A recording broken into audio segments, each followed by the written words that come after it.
خدا کی قسم جس کے ساتھ ماں باپ کی دعائیں ہیں نا، اس کو دنیا میں کچھ نہیں ہو سکتا.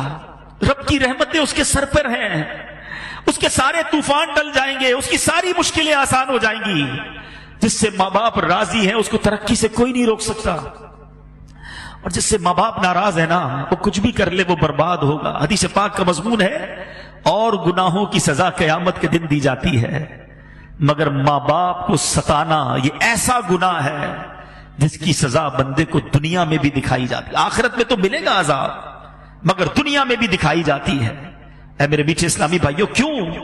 جن کے بچے، اب میں آپ کو ایک لاجیکلی بات بتا دیتا ہوں. آپ دنیا میں دیکھیں نا، کسی کے بچے والد کا بڑا ادب کرتے ہوں، ہاتھ چومتے ہوں، عزت سے بات کرتے ہوں، بلند آواز سے بات نہ کرتے ہوں، تو اس کے والد کو کبھی اکیلے میں لے جا کے پوچھ دینا لگتا ہے آپ نے بھی اپنے ماں باپ کی بڑی عزت کی ہے، تو کہے گا ہاں الحمدللہ میں بھی اپنے ماں باپ کے ہاتھ چومتا تھا، میں بھی ماں باپ کی عزت کرتا تھا. اس کے بچوں میں اللہ اسے وہ دکھائے گا.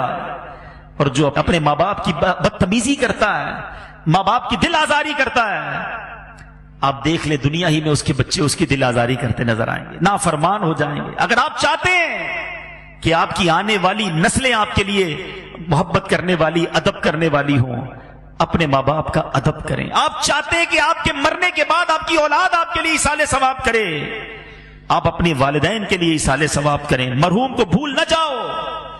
ماں باپ نے انگلی پکڑ کر چلایا، آج بچہ کچھ ماں باپ کے لیے ثواب پہنچانے کے لیے بھی تیار نہیں ہے. ماں باپ کروڑوں روپے چھوڑ کے جاتے ہیں، اولاد مرنے کے بعد ان کے لیے کچھ خرچہ کرنے کے لیے بھی تیار نہیں کہ چلو ماں باپ کے نام کی مسجد بنا دوں، ماں باپ کے نام کا کوئی کنواں کھدوا دوں، کچھ نہ کچھ اپنے والدین کے نام صدقہ خیرات کروں. نہیں ہوتا ذہن، بھول گئے ان کی وہ مہربانیاں.